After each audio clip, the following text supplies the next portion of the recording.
This conference is now being recorded. Good afternoon. Welcome to the New York State ASBO webinar, Best Practices in Facilities Management. My name is Matthew Darius. I'm the Senior Staff Associate for Professional Development here at ASBO, and I will be moderating today's webinar. I do apologize that I was not able to send out today's handouts ahead of time. We are currently updating our website, and as a result, I do not have access to any of the registration email addresses, but I should be able to get those out tomorrow, hopefully tomorrow morning, maybe tomorrow afternoon. I will send it out with the recording link for today's webinar as well. Your presenter for today's program is Dave Corgay from SchoolDude.com. Operator assistance is available at any time during this conference by pressing £0. Questions may be asked at any time by pressing £7 on your phone, and a Q&A session will follow the presentation. I will now turn the webinar over to our speaker. Dave, please begin. Thank you. Thanks, everyone, for joining us this afternoon. We're going to be talking about operations and management, some of the techniques that we've picked up along the way. And one of the things we usually like to do is set the stage. And so I like to knock the bad news out of the way first. So what's the tough things that we're having to deal with? What brings us to this type of a topic? So let's knock the bad news out of the way first with the want and needs, what we're dealing with right now. The current reality is we're in an extremely bad economic environment. Schools, it typically takes about a good year after everyone else starts to see the dust settle a little bit. The schools then start to settle maybe about a year later. The current reality is there's a huge backlog in facility operations and management in schools. So about 10 years ago, or about every 10 years, the American Society of Civil Engineers puts together a report. And this report actually came out pretty recently in a documentary that the History Channel put together called The Crumbling of America. And they looked at various topics, things like the American infrastructure for highways, bridges, and so on. And schools is one of the topics. And so back in 98, we had an F for schools. But luckily, there's been a little bit of leeway, and we've worked our way up to a D. So we've got that going for us. But the thing is, because maintenance and operations typically is one of the budget areas, because it's non-instructional, that has a tendency to get hit first. So we'll talk a little bit about that. But what happens is it ends up causing an issue. Some people call it the perfect storm. Me, I like the idea of a volcano. It bubbles up and bubbles up until finally it starts to explode. A few people give some warnings, but here's what happens. Is we end up seeing a backlog per student by state. New York is amongst one of the top percentiles, but not nearly as bad as a lot of other states that are out there. And where these things are coming from is typically there's a backlog associated with facilities on things such as what's happening with the electrical systems. Roofing is always a big topic. Major mechanical systems such as your HVAC are causing major impacts amongst your capital. These are things that every few years they have to be replaced. But a lot of times people need to know what to track, and that's some of the things we'll be talking a little bit about today.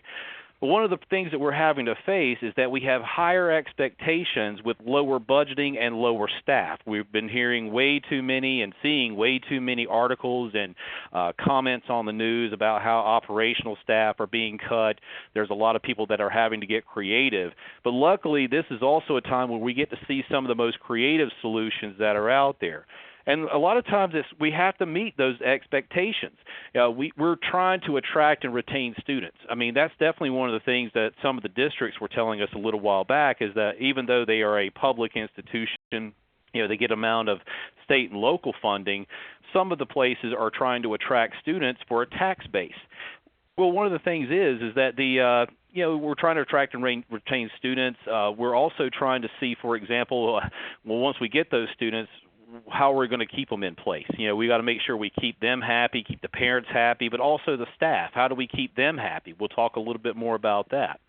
What we want to do is also try to show that we're helping the campus mission. We're helping the mission statement of having a good quality, safe environment that's great for learning for our students and great for teaching for our staff.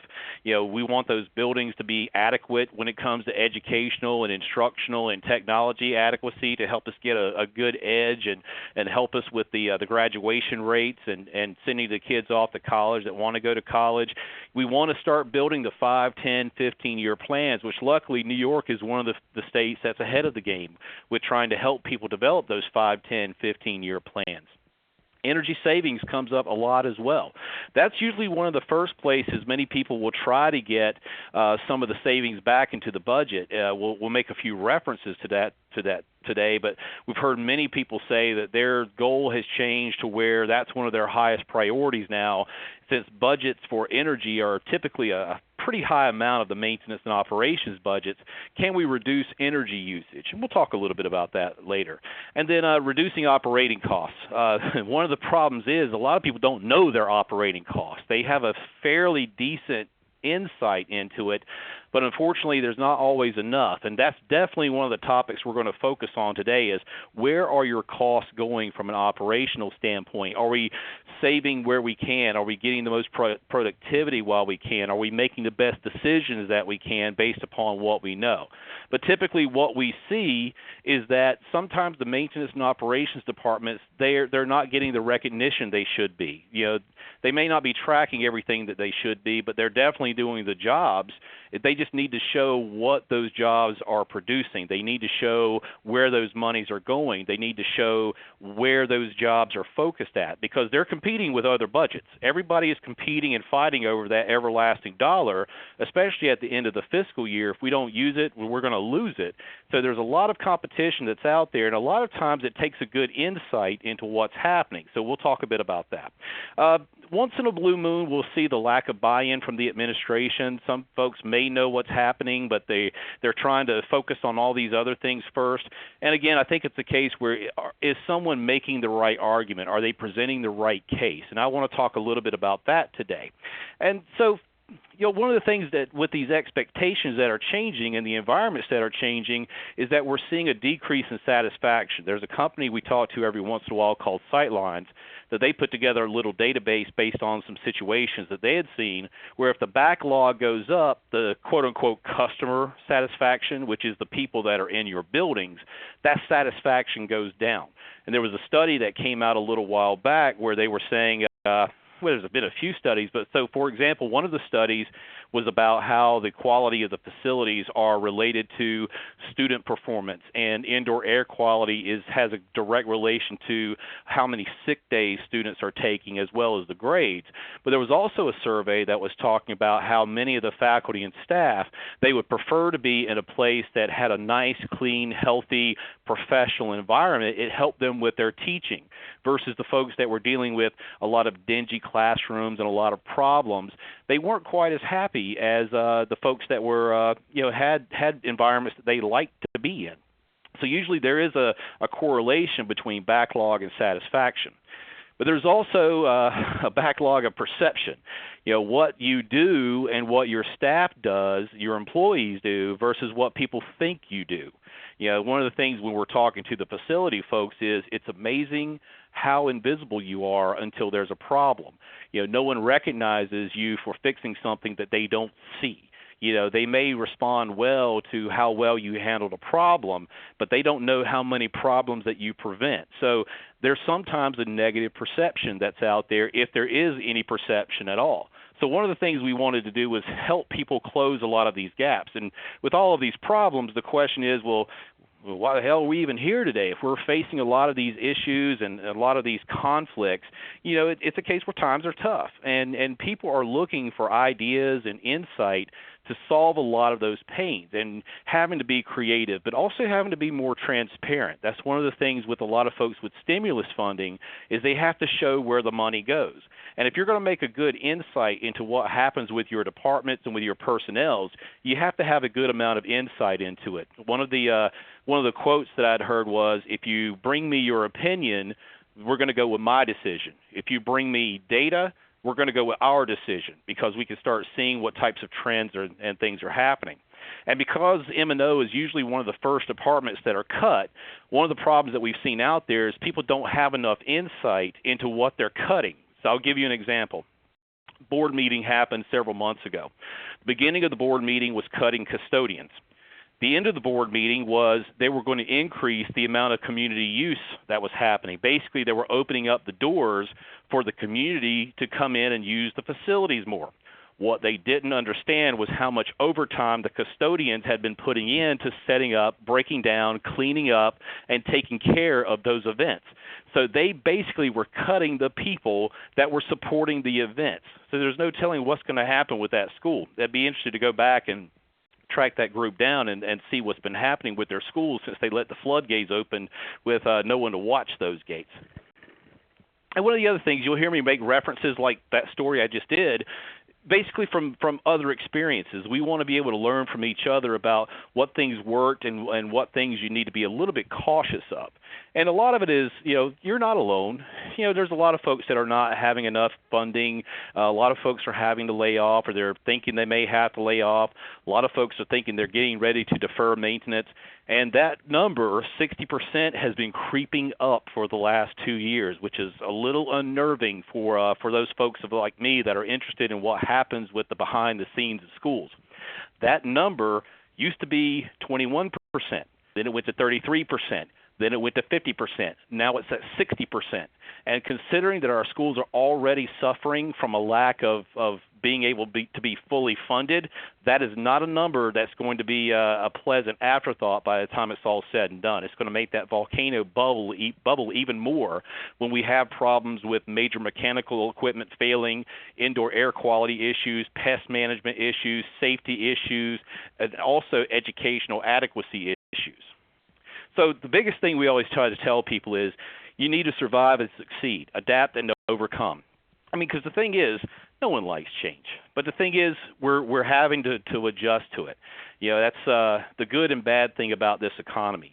So that was one of the things folks in California I talked to were telling us. They've been dealing with this about a year or two before everyone else was. So they look at a lot of these issues as opportunities to change things that have not been changed before. Things that had been stalled and on the back burner that people knew were good ideas, but it was hard to get the funding for it or hard to get the support for it. Many people are now saying, we've got to do this. We've got to make a change. We can't operate as we did back in the 90s, back in the 80s, back in the 50s. We have to start making some changes because the only thing worse than change is not changing, not adapting, not overcoming. And another great quote is, you need to master change management before somebody changes the management. You can make it happen, watch it happen, or ask what happened. You have to drive that bus instead of ride it because good is the enemy of great. There's a great little pamphlet that's out there. It was based on a book called Good to Great by Jim Collins, but he also has a little pamphlet that is dedicated more towards the industries like schools, for example. It's just a great little 20-pamphlet or 20-page pamphlet, and you'll see me make some references in there, but it has some ideas about some leadership and some management ideas that you may want to consider. Now, let's talk about closing that perception gap. One of the first things that you need is data. You need some of the data that hopefully is going to start gaining you some information. Data is nothing until you know what you're looking for to help get some insight. And then you can refine it even more to start getting an idea about knowing what's happening, making an idea or getting an idea about what your processes are, where those things may be able to be improved. And then hopefully getting to wisdom, preventing a lot of problems before they exist, knowing what questions to ask another district or another group before you even know you have a problem sometimes. So trying to get more into prevention more than reactive. And it's really, a lot of folks also make the mistake of going right to I need money when they're asking for money and funding and resources and things along those lines. There's a 4-step process, and unfortunately, way too many people go to step 4. So what we recommend people do is you need to change the image of the department, that you are a professional group, you are a professional service. These are the things that you do. You need to show that this is how we track it. This is why we track it. This is the methodology behind it. It's supported by this particular group like the ASBOs. They may have a recommendation that you may want to follow. And then make sure that the people who are making decisions know what kind of decisions they're making. What's going to be the value they're going to get out of this decision? What type of insight? Why do we need to do this? We've got all these other issues that are out there. Why does this reign more than some other issue that we have to deal with amongst the pile? And what you have to do is also manage the change. And where the change comes in first is leadership. And so this is This is a 14 traits of leadership that's used by various groups, including the Army, that says here's some things you have to keep in mind. You have to have the courage to make decisions. And I actually had a poll that went out some time back where what would people think out of these 14 traits are the most important? Bearing, meaning you have a good appearance, you have good conduct. Courage, that you're able to face criticism. Decisiveness, that you can make that decision and not just let it sit and let it sit and let it sit. Dependability, that you're going to get that job done, and endurance, you're going to have the stamina to get it done. Enthusiasm, that you want to get it done. The initiative, that you'll take action even when your manager or leader may not be around. Taking that initiative onto yourself. Integrity was the number one thing people wanted. They wanted truthfulness and they wanted honesty. So judgment was right there with it, but integrity was the number one thing that most people said that they wanted in their leadership. But also judgment, based upon if you know the facts, if you know the solutions, if you know the alternatives, you can make that decision and be decisive. Being impartial through a justice type of approach. And then knowledge, knowing what was out there, who you serve, who serves you, what purpose you're going to have with things. Being loyal, being tactful, and being unselfish. Basically placing others before yourself, because that was one of the things we had seen out there. When it comes to a leader, some people they were out to really build themselves up before moving on to the next job, and some people, they recognize that, and they want to be able to have a legacy that they could leave behind. So, and here's an example of levels of leadership. This is also from Jim Collins' book about essentially what is a quote-unquote level 5 type of leader versus someone who's just capable. You essentially want to make sure that level 5, you're building greatness. You're leaving that legacy, through I know this is you're not going to like what I've got to say, but this is something we've got to do. It's something that's got to happen versus just being capable. There's nothing wrong with just being capable, but if you're going to take things to the next level, you've got to move your way up to being a contributor, knowing what to do, being effective, and then taking all of that together into what they call a level 5 executive, which basically you're blending these bottom 4 of being effective and being competent and being capable.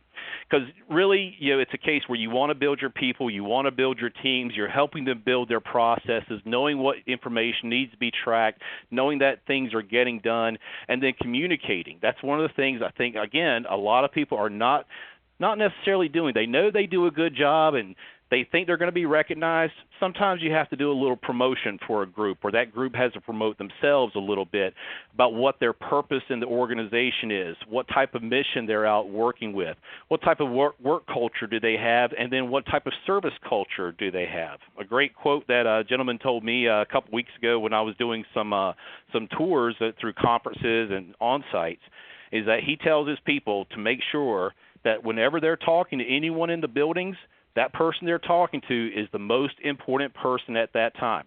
Treat them that way. Let them see that you're treating them that way. So things like that you definitely want to include in your mission statement. And that's a good idea or a good technique that gentleman uses for management. He's mastering change and he's mastering process improvements, and that's where you're teaching people how to think, not what to think. Start making some decisions, asking them questions, getting them talking and not trying to push their the opinions. See what they're thinking, what they're seeing. And that's one thing I know we do ourselves internally. We can walk into a room with a problem, but we also are told we should walk in with a potential solution. It may not be the best solution, but at least we've got something. We're not just walking in with a problem, and we engage in a lot of dialogue, a lot of questions, maybe a little bit of debate. I might walk in, we may all walk in with 3 different opinions, but we try to walk out with one. But the other quote that we typically use is have an autopsy without blame. If something is not going right or went wrong, let's not point fingers. That's not going to make a difference. The deed is done. How are we going to take that issue and prevent that problem from showing back up, and can we resolve it? So autopsies without blame. And another great quote I've heard along the way, if you listen to the whispers, you will not have to hear the screams.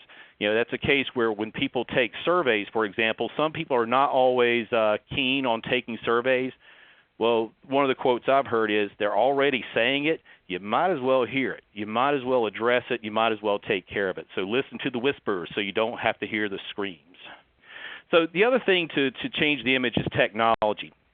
Technology has been getting better over the last few years, and now with the internet and mobile phones and a lot of programs that are out there, it's getting even better when it comes to tracking what's happening and tracking the cost and tracking the statuses and getting your insight, getting your various degrees of information out there in a nice little digestible way. It makes it definitely easier. But there's also a case where high tech without high touch is nothing. You have to know what you're going to use that tool for. I can go to Lowe's and get a wrench, no problem. But what is that going to solve? Where am I going to use that? What type of thing am I going to build with or fix with a wrench or build with a hammer and saw? You have to know where you're going to use that. Otherwise, it's just a waste of time and money and trying to get everything set up. And also, with things like tracking facilities and operations, a lot of times you may have to communicate to faculty, staff, and employees. You want to have that personal touch, why you can't do this, why you have to put it on the back burner, what's happening with that particular request, for example. People want that personal touch. A lot of times people will say, you can tell me no, I just want to know why. I just want to know that you listened. I want to know that it's not sitting in a black hole somewhere. I want to know what's going on. You can tell me no, just tell me why. And a lot of times what we see with maintenance and operations with trying to do things like benchmarking, it's getting an idea about what are we currently tracking. And some people start with the basics. And I'll start here as well, and then I'm going to build onto it to show you why the basics may need a little bit of tweaking. So a lot of people we talk to, they'll say, well, we want to know where are we going, what building. Was it a teacher? Was it a principal that we need to talk to about this problem or resolve the problem for? When do we need to get it started? When do we finish it, or when are we going to finish it? What did we do as far as, was it a electrical job? Was it courier services? Was it a copier issue? And then what's happening with it? Is it an emergency? Is it waiting on parts? Both? So what's going on with that? So essentially, is it open? Is it critical? Where are we going? What are we doing?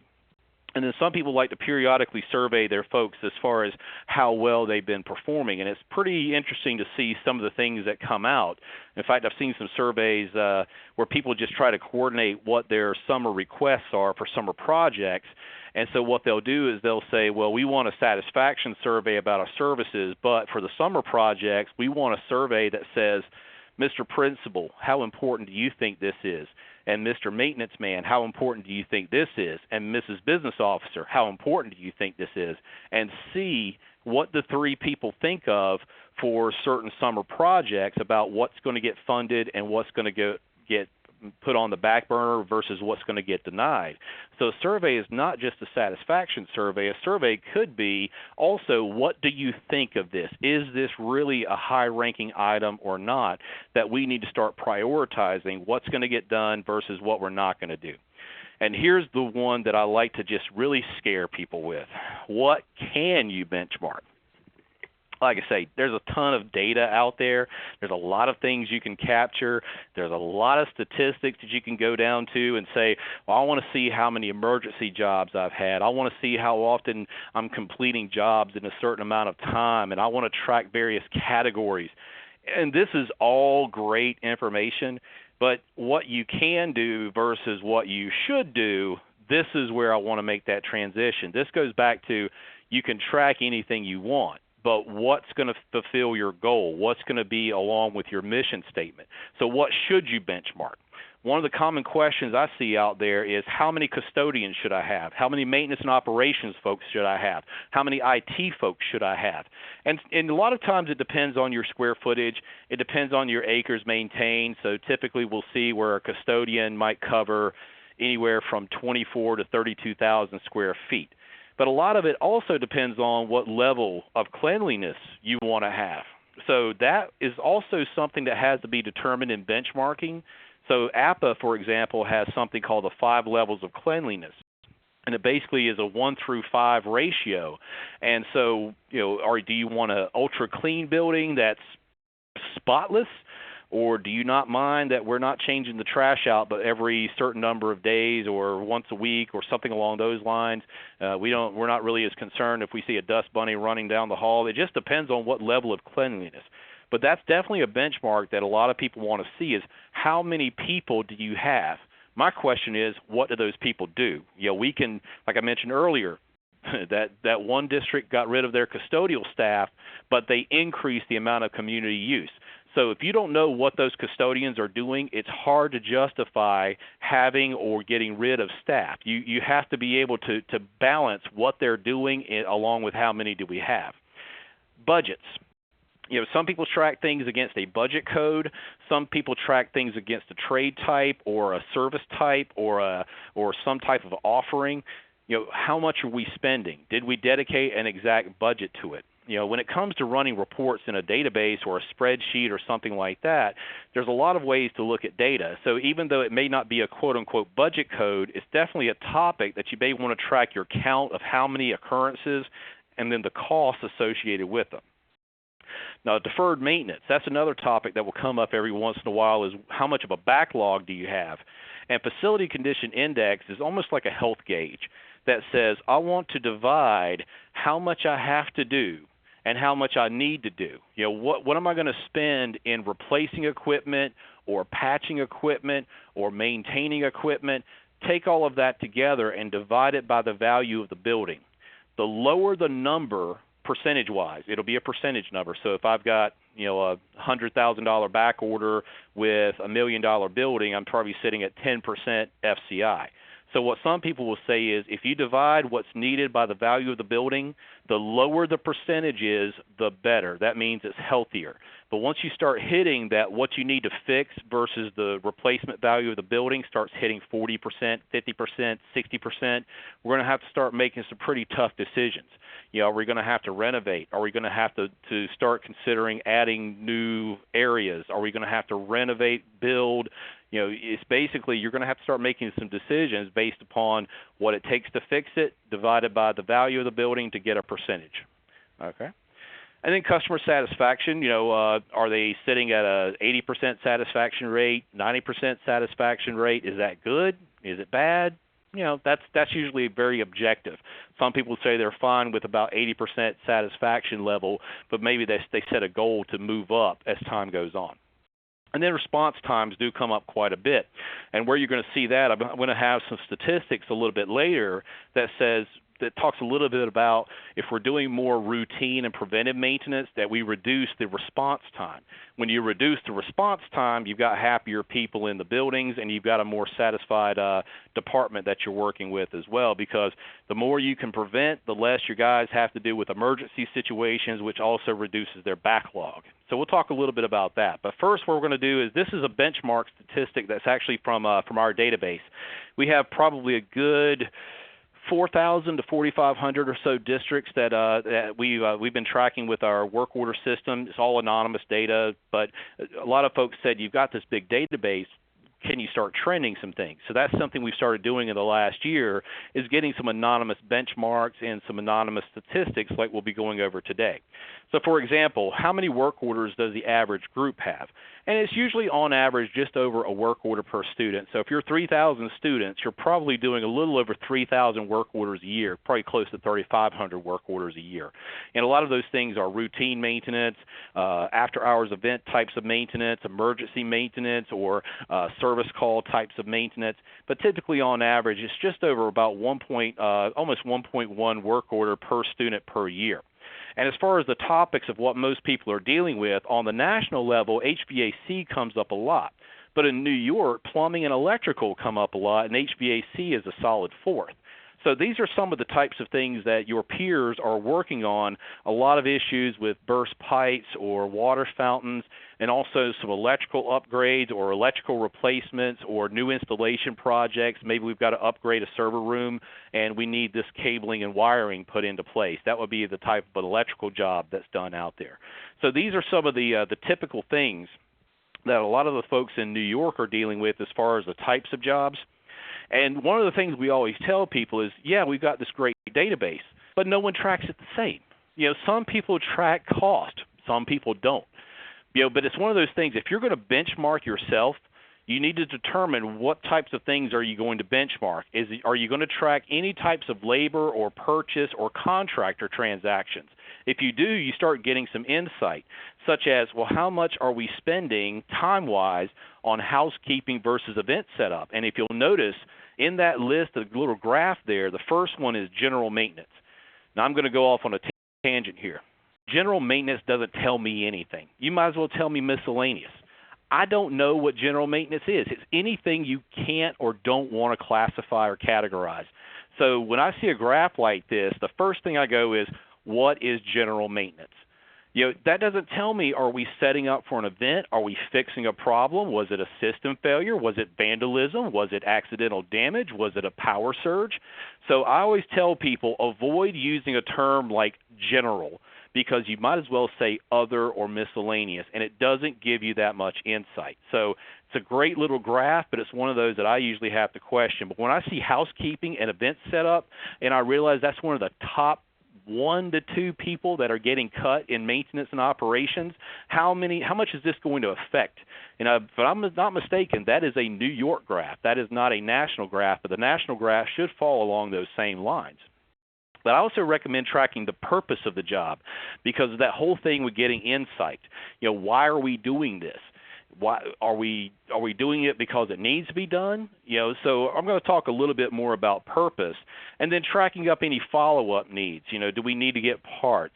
Did we get those in? Do we have to follow up? Did we get a certain report? Like if it was a vandalism issue, do we need to get a report related to that vandalism? And some people like to track some additional details. It's probably not as crucial, but it is important to some people. Did this hit a certain budget? Is this part of a bigger project? And just to give you an idea about how I think about projects, most people think of a project as a renovation. We're going to go in and we're going to renovate a section of the building, either maybe as a summer project, for example. So we need to repaint. We need to put in some new fixtures. We need to fix the lockers or replace the lockers. You might tie that against a summer project. Well, to me, there's other types of projects too. Really, a project is just a grouping of similar work. So many people are going out and putting in smart boards. I would say any work that's related to that, just to make it easier for searching and reporting, create a project code or a project name that's related to the smart board, just to see how many times have we done it, have those issues been resolved, and how much did it cost us to do that type of job in case we need to turn that in for reporting, or just to give an insight into what's going on in case that's needed for the public or any other reason. Also, maybe graduations could be a project, because if you think about a graduation, how many people are involved in that? What's the workload involved in it? So if I've got to prepare for a graduation next year, maybe I want to look at numbers from the previous year to say, oof, we're going to have to start, preparing for it. We may have to bring in a contractor to do some of the electrical work because our guys are just going to be overwhelmed with it. It's just going to be too much. And how much would that cost us? So if you start trending things as a group, it makes it a lot easier to make decisions a little bit down the road. And I would use a topic like projects to do that with. And then also some people will say, well, they want to track the equipment. I recommend even just tracking the type of asset that you worked on or type of component. Were you working on furniture, specifically desks, or were you working on HVAC, like boiler versus rooftop unit versus condensing unit? And you'll see another graph that I've got in the system where it looks at types of areas.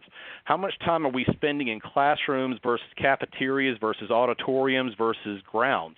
So if we need to see, well, how many times are we dealing with working on the faculty lounge, that might be something helpful.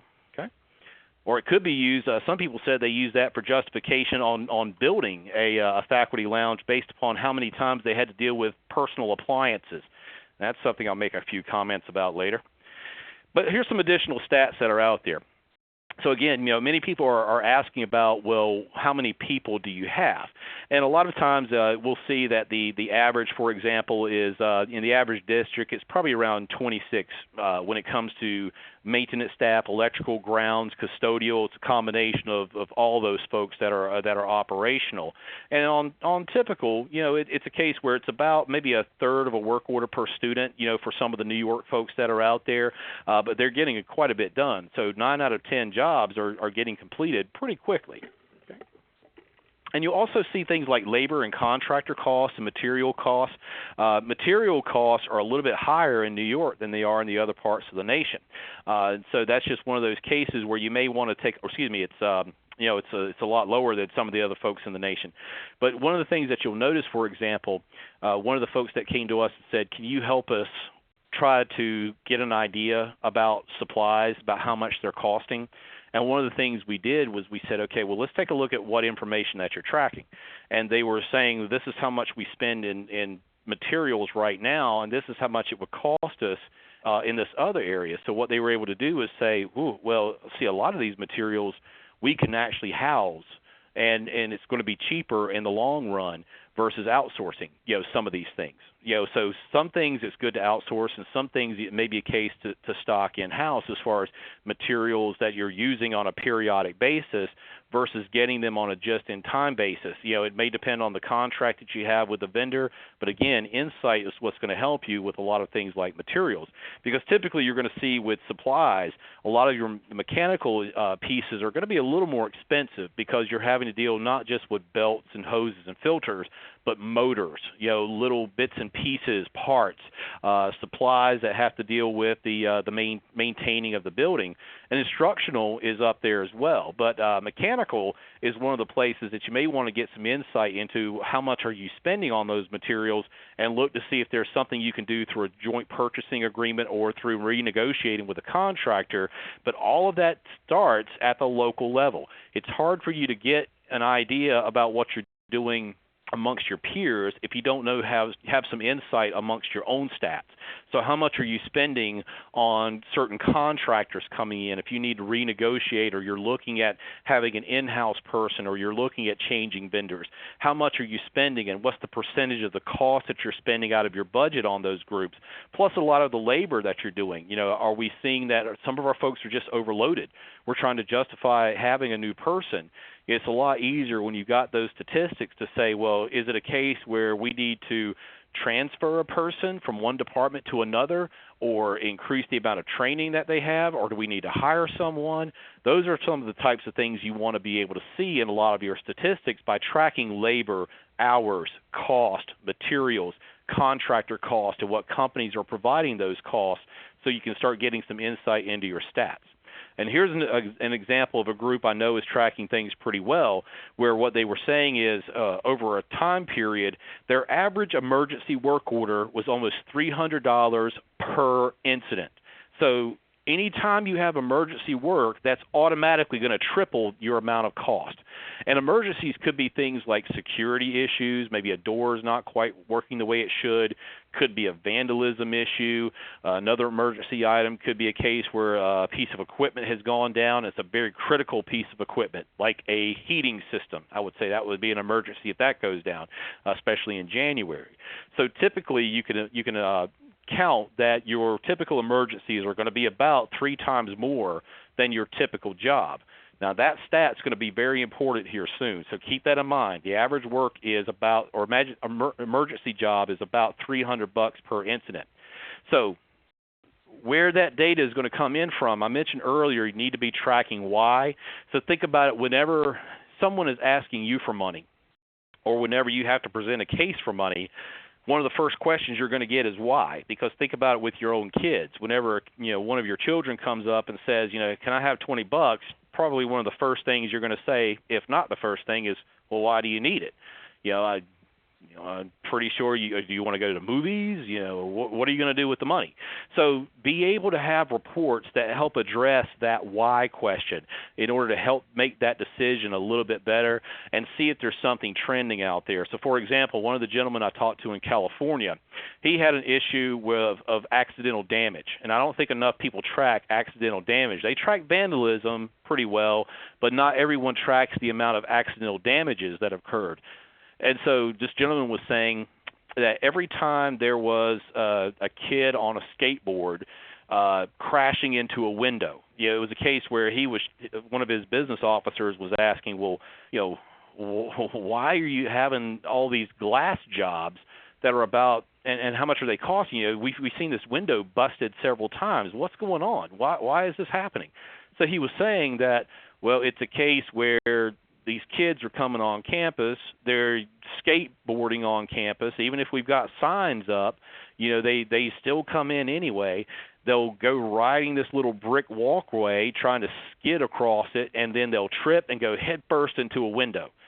Well, you've got a lot of issues with something like that occurring. So, what they did is they said, well, let's see what we can do. What kind of options do we have? A sign's not working. So what are we going to do to resolve it? So what they did is they said, well, let's go out and talk to a group and see what they're doing as far as preventing skateboarding. It was a case where they were able to justify getting the funding to put these little metal studs along the walkway so you can't skid a skateboard down it, especially in front of that window. But it was a case where his business officer said, why? So that's what you want to be able to start addressing is why is this happening? Are we seeing a pattern? And here's some samples that I've collected over time. Again, I've got an even bigger list from what people have said, but a lot of it comes down to, like I mentioned earlier, accidental damage versus vandalism, warranty issues. I want to know how many times we've had to go out and refix something, reinstall something, or it's something that should have been covered by the contractor that did the installation. I'm going to use that as justification to decide whether or not I'm going to take any kind of action with that vendor in the future. Am I going to suggest that vendor in the future? I want to be able to see what's been going on related to them. But even with my own guys, how many times we had to reinstall it? Did we just get a bum unit, or is it a case where they need training on something? What's going on with that piece? Maybe it's user error. That's a valid one too. Maybe somebody just didn't know that they had a thermostat or didn't know how to work the thermostat, or IT. They need to see how many times they legitimately had an issue versus the person just wasn't using the system correctly, or as intended, I guess is the term we'll see out there. Compliancy and adequacy. Are we hitting the standards we should? Do we have to do this to bring us up to code? That's going to be pretty important to me to justify, to say we've got to put this in, because if we don't, we're not going to be ADA compliant, or OSHA is going to come in and they're going to hit us with a fine. In fact, there's some groups out there, they like to fine the schools. I've seen that in a neighboring state around New York where one of the officials said, we look for problems in schools because we get to fine the schools and it's revenue for us. So definitely keeping an idea about what you've got as far as compliancy types of jobs, how much you're spending, and how much you think it's going to cost. And then anything that's not routine. But if you'll notice in this list, I do not use the term general maintenance because, again, general maintenance doesn't tell me anything as to why we had to go out and resolve this issue. And then you'll see some stats like in various reports. So, for example, this is a very basic list, very streamlined. With this person, they do lump things under general maintenance versus preventive maintenance. And you'll see, for example, that the reason I use this is how much he spends on average in vandalism is $300 for this particular gentleman. His PM jobs are about average cost. But what you're going to see a little bit later is the more PMs that he's done, the less emergency jobs that he's had to contend with. And also a key one on here is critical alarms. Now, that's a term I use, or he uses in his database, to say the building automation system, the building management system told me we're about to have a problem. It told me that the freezer is about to potentially go down, or the boiler is about to go down. Get somebody out there ASAP to fix that particular problem before it does become a problem. His average job to prevent a critical issue, $8. So he prevented a $300 incident by fixing the problem before it even existed, and he tracked that. So I've got a little graph that I have later on that's going to show that in a graphical format, so it's a little bit easier to read, and we'll elaborate on that just a wee bit more. So that's a good report to have out there. But the other thing is, we talked about educating the educators, or educating the decision makers, or educating the folks that are working with the purse strings, making sure they have a good understanding. Not everybody knows facilities. It's just not going to happen. I'm the son of a mechanic, and I can't tell you everything about a car. My dad could, but he never taught me everything. He didn't have time. So how do you translate things for people that are on the outside looking in? Some of the folks that are on boards, they're not someone who's in the schools every day. They don't know every department's needs. They're looking at things maybe from a business standpoint. They've got business experience. They're coming in because they want to serve the community. So you have to translate things over to folks that are not facilities.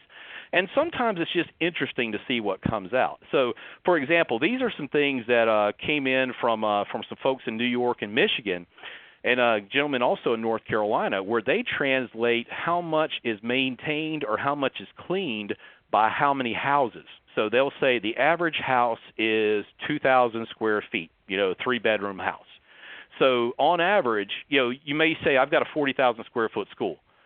I sort of have an idea because I've walked through several schools about how big 35,000 square feet is versus 450,000 square feet. I got a pretty rough idea in my head because I've been in that many schools.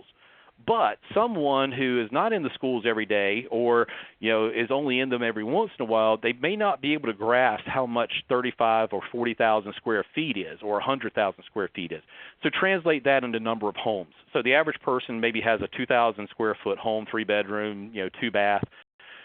So basically, if my custodians are cleaning 40,000 square feet a day, they're cleaning 20 houses a day. So that's pretty impressive. The average person is cleaning 20 houses a day. We'll come back to that. You guys are having to deal a lot with snow this year. A lot of folks in New York, they had their snow budgets blown by January for cleaning and clearing and salting and de-icing. So you need to give an understanding. So, for example, how many miles have we cleared? How many miles of sidewalk? How many pounds of salt have we used? Or how much de-icer? Try to translate that in terms that are a little more tangible to someone versus just saying we cleaned sidewalks this many times. Sometimes you may want to impress them to say, this is what our folks do. So if you're looking at, what's going on, this is what's going on. A lot of people can understand football fields, or maybe there's a local park that a lot of people go to that you could translate how much grass is cut. This person cuts this park X amount of times per season by themselves, and how much it takes. And a lot of people, they get funding on a per student basis. So some people will translate things into, this is the equivalent of adding 40 students to our payroll, as far as on a per student funding basis. Or textbooks is another one too that comes up quite a lot, especially with some of the documentaries now that have been coming out over the last year or two, like on HBO, where you'll see the teachers are sneaking over into other districts and borrowing textbooks from them because their district can't afford it. So how many textbooks would this save us if we did this?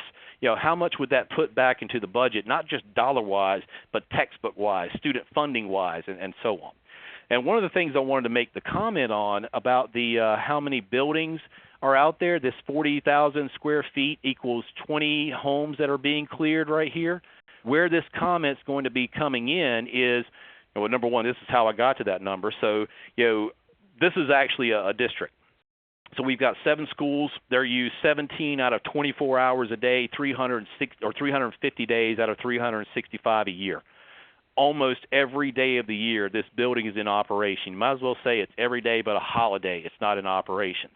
So if the average house is about 2,000 square feet, that's basically, our district is the equivalent of 191 homes. That's a fairly sizable group of neighborhoods in the community, where we have 15 custodians, so each custodian cleans about 15 homes a day. So that's a fairly impressive one, but then think about this. Think about your house if you had to clean it every day, every surface, every countertop, cleaning out trash, recycling, vacuuming, polishing. Now imagine when you've got 3,000 kids running through that house every day. Now think about what those custodians have to deal with, but because we open up our schools to the community, that's another 500 people every year, or every year that's walking through that building several times a year. So you're not only cleaning up after your staff and your students, you're also having to clean up and deal with any issues that John Q. community is coming in when they use your facilities, because they're going to come in and they're going to most of the groups are pretty good. They'll come in and clean up before and after themselves, set up and break down. Some of them might even bring their own tissue and things like that in. But a lot of them, they're using your water. They're using your restrooms. They're using your paper towels. They're using your toilet paper. You've got to polish and clean after them in a lot of these areas.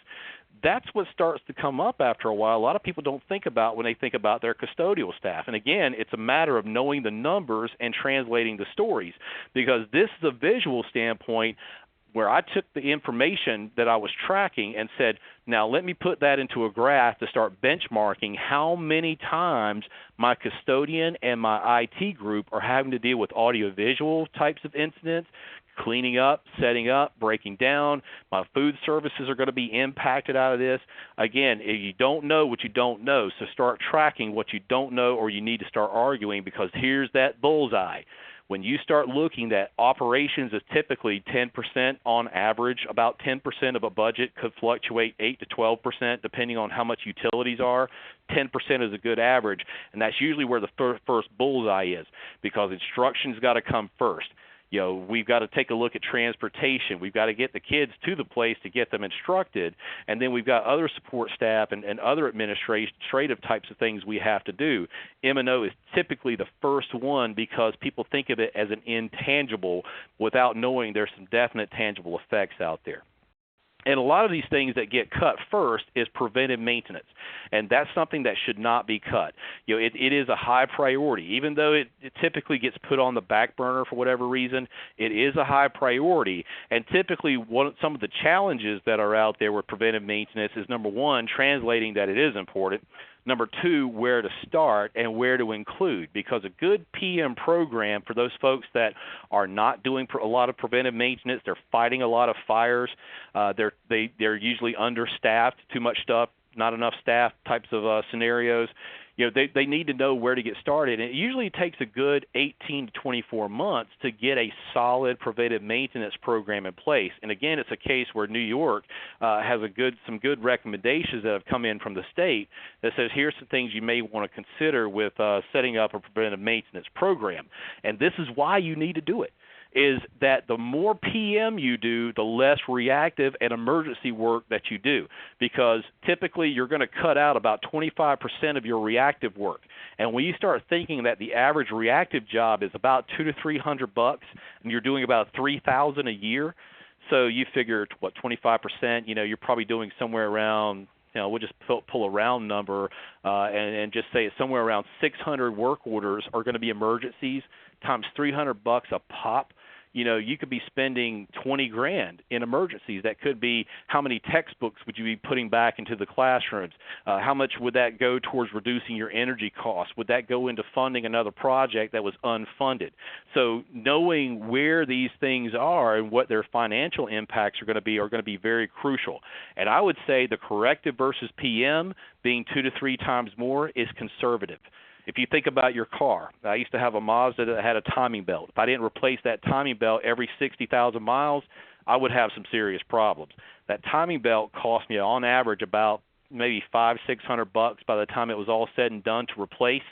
But if I didn't replace it, I'd have to spend probably around $2,200 to $2,600 fixing the problems. Not replacing that $600 job would have cost me. So again, I'm trying to translate things into, since most people have cars, I try to translate facility needs into things that are a little more tangible. And one of the things I talk about with PM about where you need to get started is usually I have a bronze, a silver, and a gold. Bronze means you start out with the things you need to do, things that are based on code, based on emergency and safety issues, preventing those, trying to make sure that if there's any critical systems that you've got to have in place, freezers, refrigerators, heating systems, electrical systems, things that are keeping the building going and keeping continuity and keeping kids in the rooms. That's the types of things you've got to go on first, and then start tracking what's happening. Are you getting those jobs done? Are any other problems starting to come out? And then starting to get into some of the structural components of the building, maintaining those. Make sure you're doing your periodic roof inspections, making sure, especially after maybe a storm, you go out and check, make sure what's going on. Then maybe even getting an equipment history. Now, not every piece of equipment needs to be tracked. I mean, a lot of times people will say, I don't need to track every exhaust fan. I'll agree with that. Things related to your boilers and major mechanical systems, absolutely so. You want to start trending how often are we working on that, because maybe that's going to decide, are we going to continue with that brand? Are we going to continue with that model? If we're having to constantly go back out and fix it, it's a problem. But also tracking equipment is a good long-term goal, not a beginning goal, but a good long-term goal. Maybe that manufacturer has specific recommendations. You want to start tracking and trending that you are in compliance. So if something goes wrong with that piece of equipment, you've got the documentation to go back to that manufacturer and say, look, I've done my job. These are the things you told me to do. These are the times I did them. I am in compliance, Mr. Vendor, so therefore I deserve to get a break on this, or I deserve to get you to come out and fix it at no charge to us. So tracking that is a good goal, but it's not something in the beginning that's critical, but it's a good goal for later.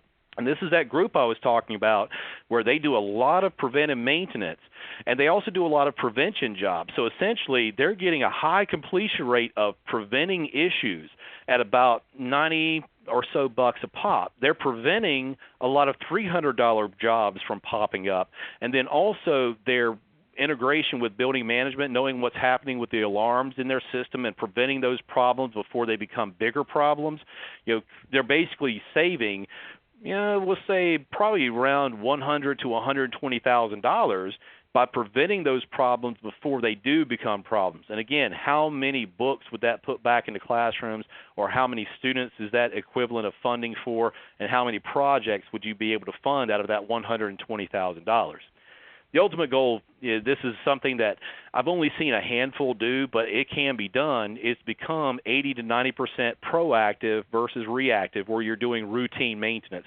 I don't know if anybody happened to see last night on CBS. It was basically the show that it's about where the CEOs and the bosses are going out into the field, and they're disguising themselves, and they're going in through their various plants and their various branches and seeing what the employees do. Last night was about a group that does a lot of sewer plant. They take a lot of the waste and they convert it over into materials that can be used by the farmers for things like fertilizer and compost and things along those lines. And that was one of the things that he was noticing, was this one plant, they do PM all day long. They're constantly cleaning out equipment. Just about every plant was focused on preventive maintenance because they knew that was dollars and cents, and if they started breaking down, that was money going out the door.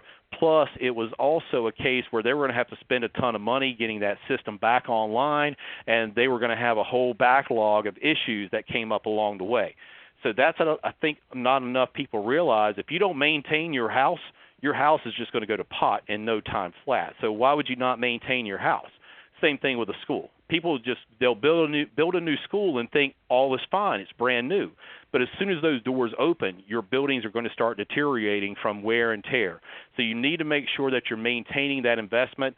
I don't know how many stories I've heard where someone will have a LEED certified building, brand new, and it's the talk of the town. It hits all the newspapers. They get all the great press out of it.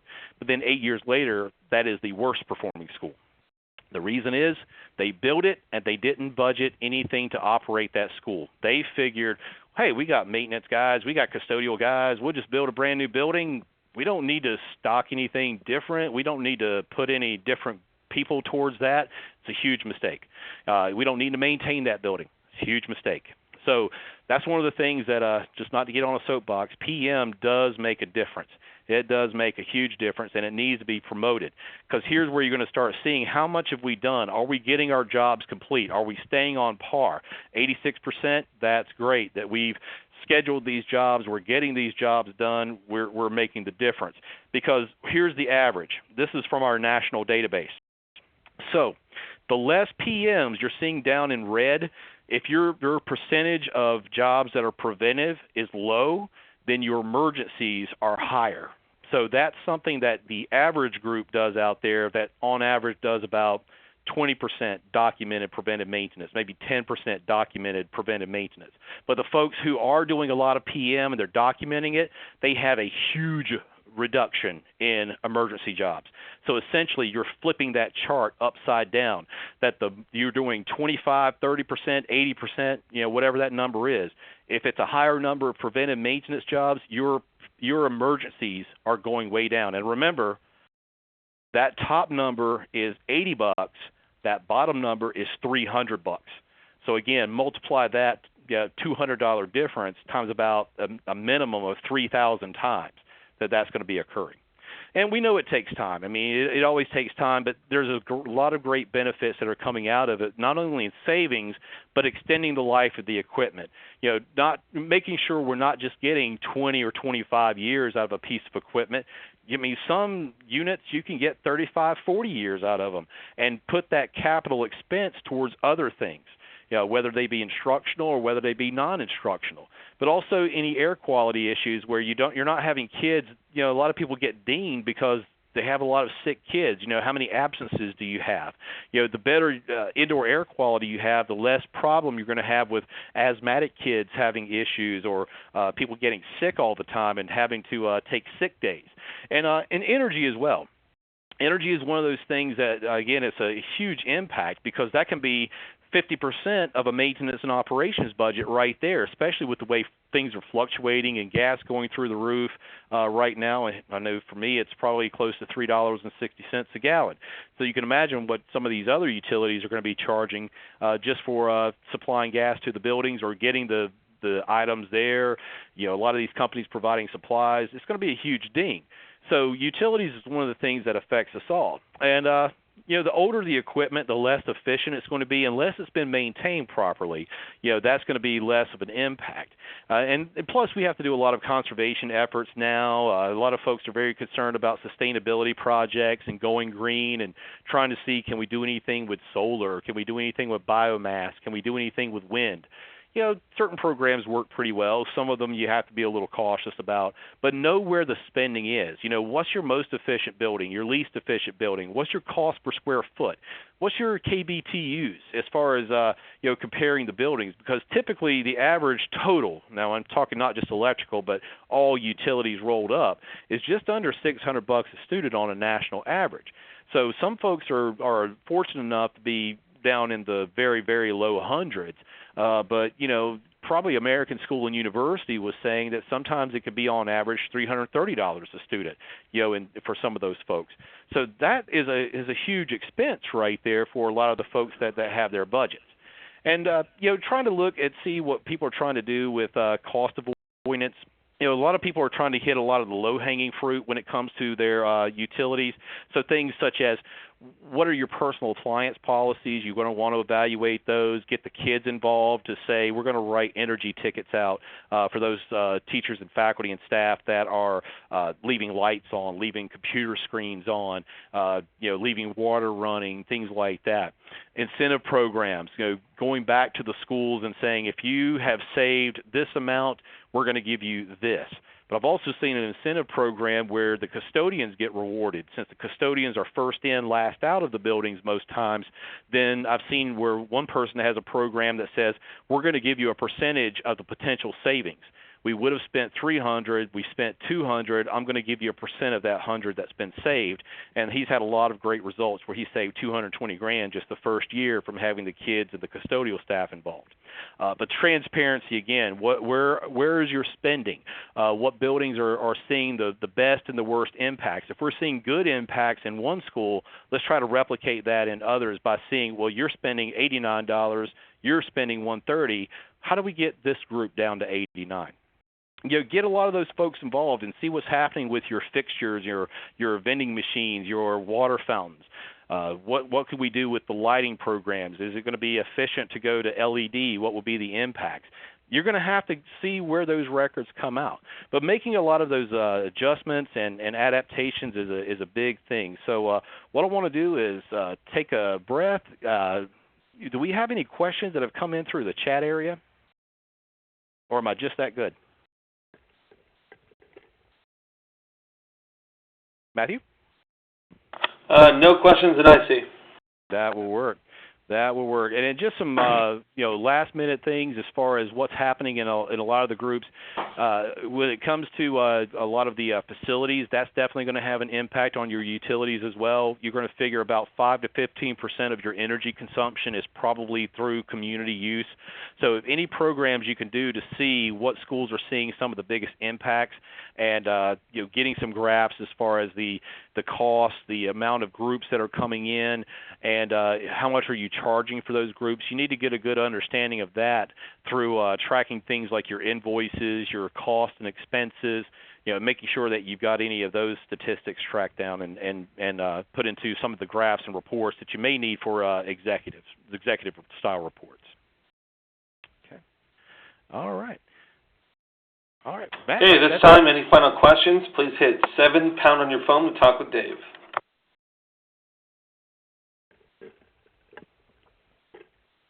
All right. I've got nothing. We're good. All right. Well, I appreciate everybody taking time out. Thank you all, and we'll see you at future webinars. Thank you. The moderator has ended the conference. Goodbye. Thank you for calling.